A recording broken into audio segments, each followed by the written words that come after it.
ज्वर निदान।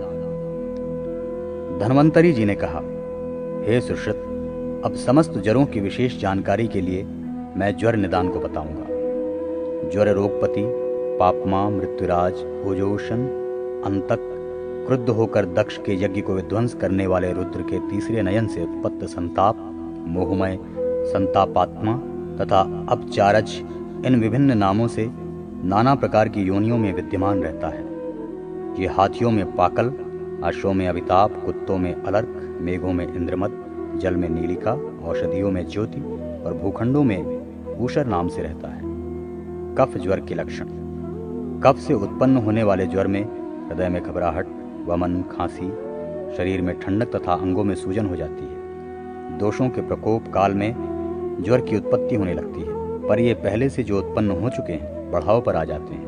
पहले वो काल पर विचार करें कि ये वात, पित्त, कफ इन दोषों में किस दोष को प्रकोपित करने वाला है। इस आधार पर रोग को समझने में सुविधा हो सकती है। जिस तरह विशिष्ट काल के द्वारा रोग की उत्पत्ति या वृद्धि देखकर ये रोग, वाद आदि किस दोष से उत्पन्न हुआ है यह अनुमान कर लिया जाता है, उसी तरह उपक्षय और अनुपक्षय से भी रोगों को पहचाना जा सकता है। औषध, अन्न, विहार, देश, काल आदि से उत्पन्न लाभ को उपक्षय कहते हैं, और इन्हीं औषध आदि का उपयोग यदि किसी रोग में दुखद हो जाए तो उसे अनुपक्षय कहते हैं। अतः किस प्रकार की औषधि, अन्न आदि के सेवन से रोगी को लाभ हो रहा है और किस प्रकार की औषधि आदि से हानि हो रही है, इस पर विचार करने से चिकित्सक को रोग समझने में आसानी होती है।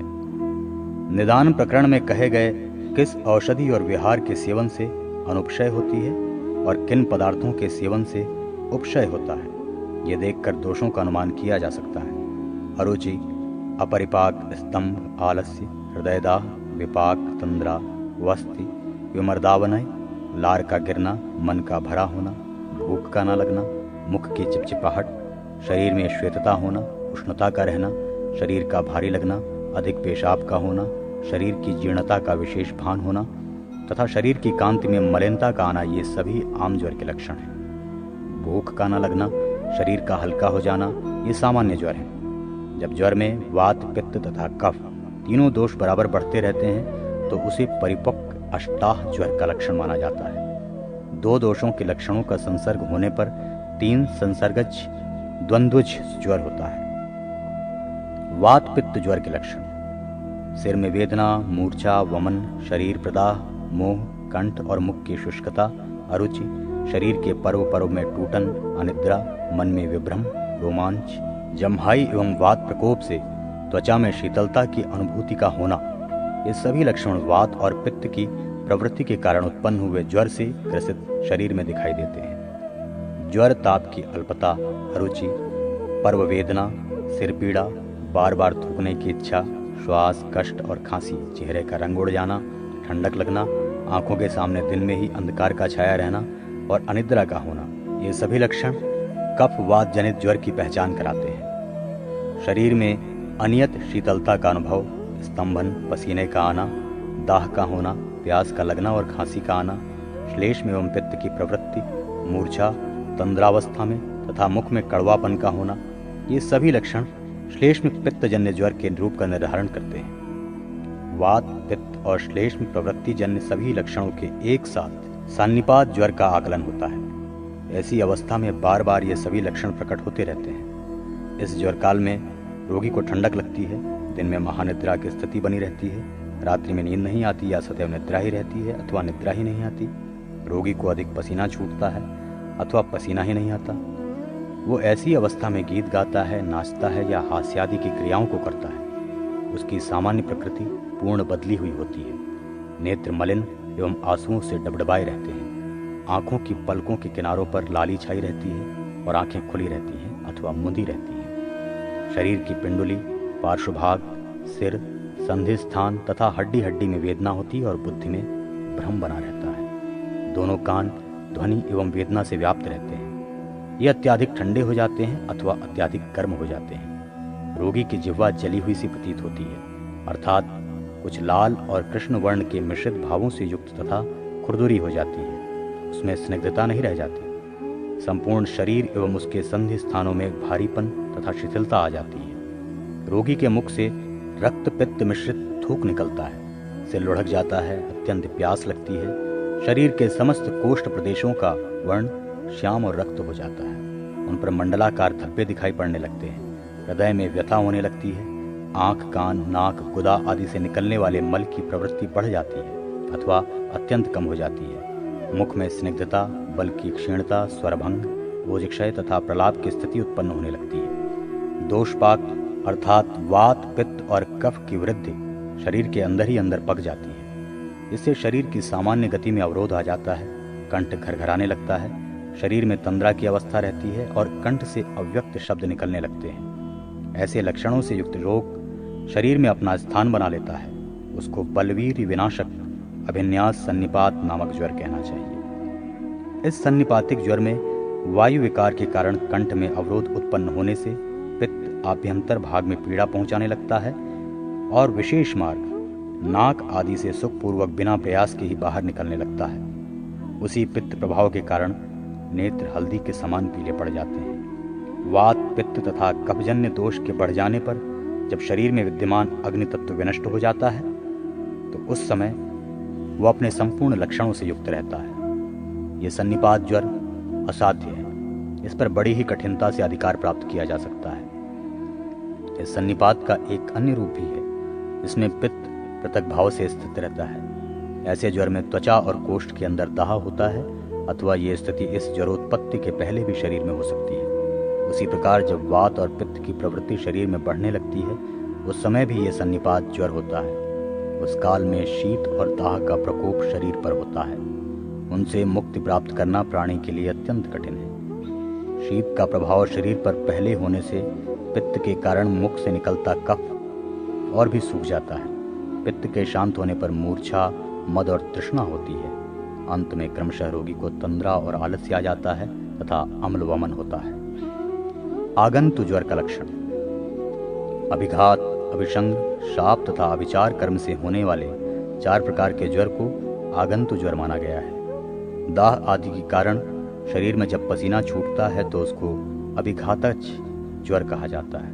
अधिक परिश्रम करने से शरीर में वायु प्रायः रक्त को प्रदूषित करता हुआ पीड़ा, शोक तथा शरीर के सामान्य वर्णों को परिवर्तित करने वाले पीड़ा युक्त ज्वर को उत्पन्न कर देता है। ग्रह प्रभाव, औषधि प्रयोग, विषपान तथा क्रोध, भय, शोक एवं कामजन्य भी सन्निपात ज्वर होता है। ग्रहावेश से जो ज्वर उत्पन्न होता है उसमें रोगी अकस्मात हंसने और रोने लगता है। औषधि और गंध विशेष के प्रयोग से आए हुए सन्निपात ज्वर में मूर्छा, सिर पीड़ा, वमन, कंप तथा क्षय का प्रभाव रोगी पर रहता है।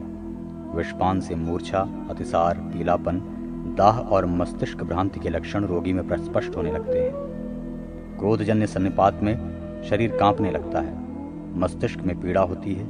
भय तथा शोक से उत्पन्न हुए ज्वर में रोगी प्रलाप करता है। कामजन्य ज्वर में भ्रम, अरुचि, दाह, लज्जा, निद्रा, बुद्धि तथा धैर्य का ह्रास होता है।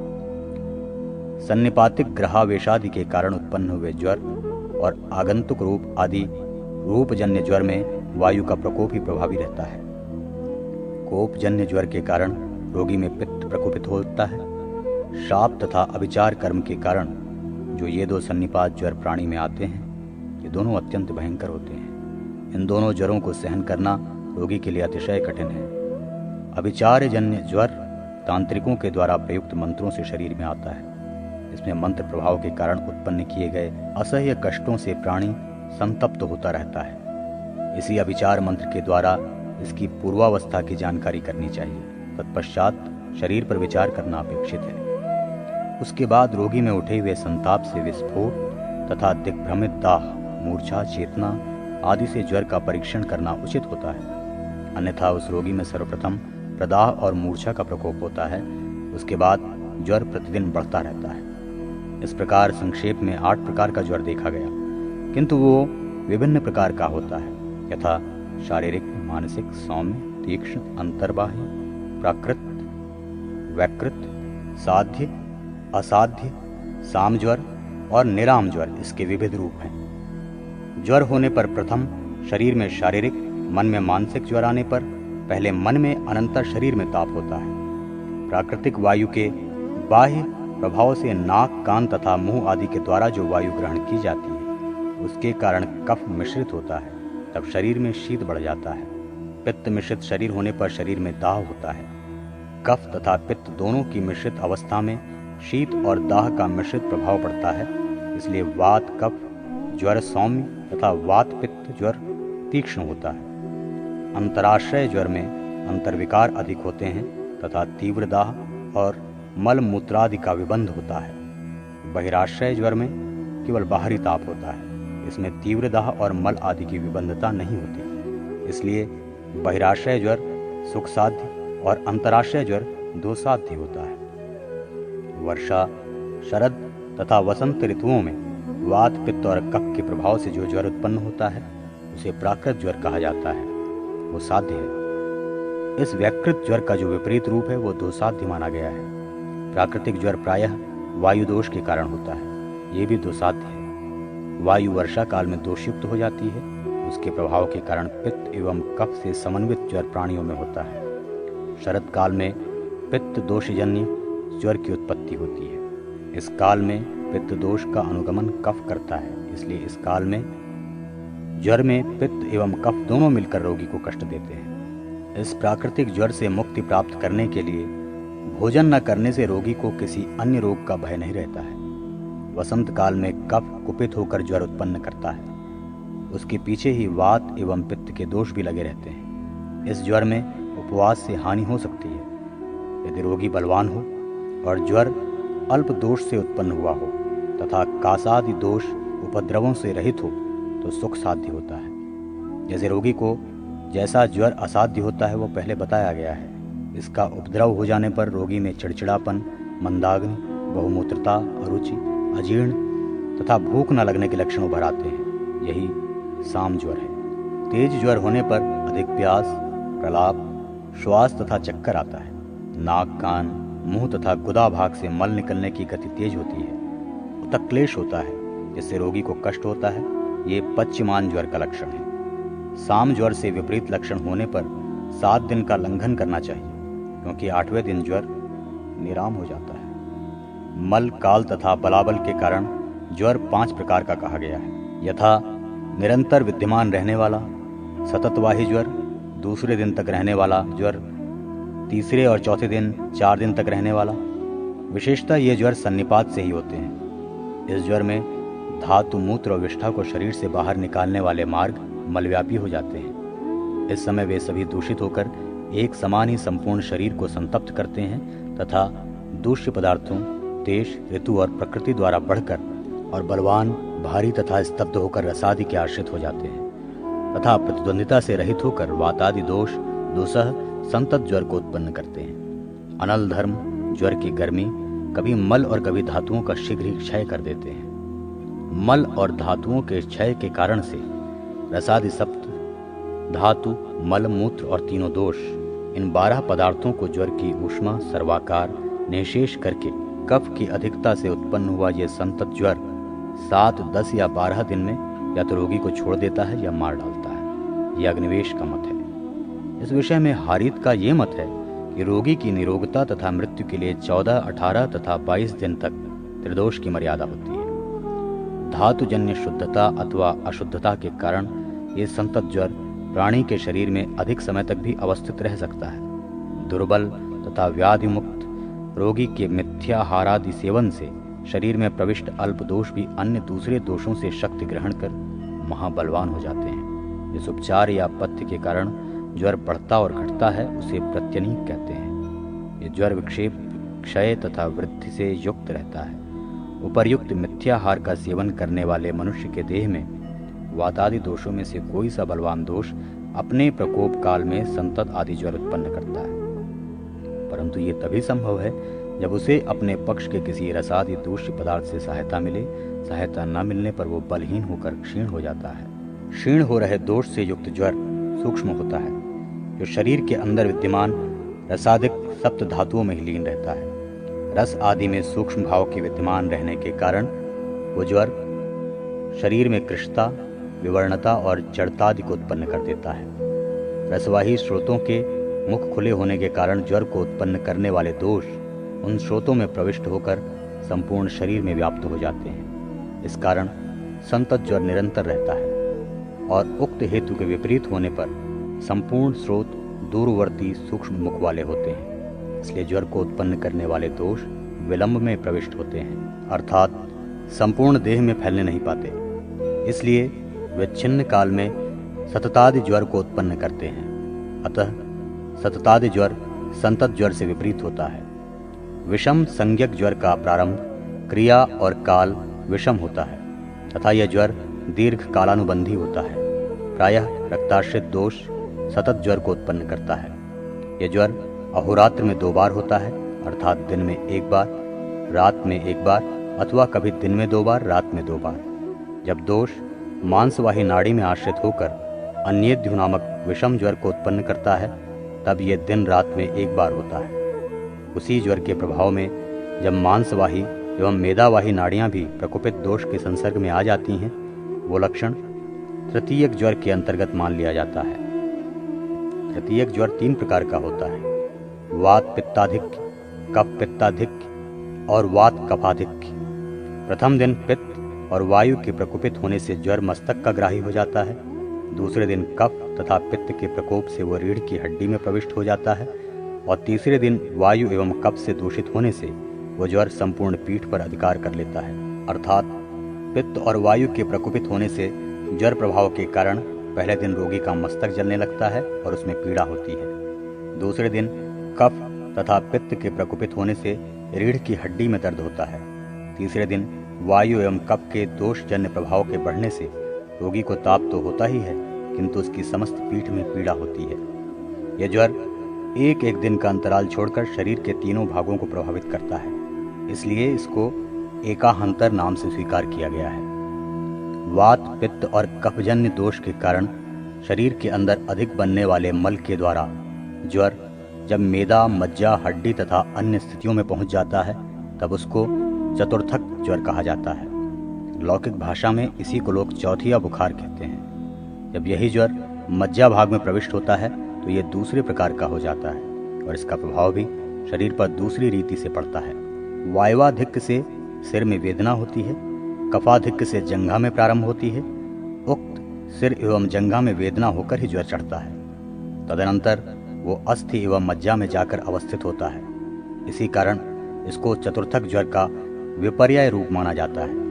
यह ज्वर अपने संताप काल में 1 दिन का अंतराल करके रोगी पर 3 दिन तक 3 प्रकार से आक्रमण करता है। ये अस्थि और मज्जा इन 2 धातुओं में आश्रित होने के कारण लगातार 3 दिन तक रहकर बीच में 1 दिन छोड़कर आता है और फिर 3 दिन लगातार रहता है। बलाबल के प्रभाव से वात, पित्त तथा कफजन्य दोष अथवा अन्य विकृत चेष्टाओं को जन्म देने वाले विकारों की परिपक्व स्थिति में आ जाने पर रोगी को 7 दिन का लंघन करना चाहिए।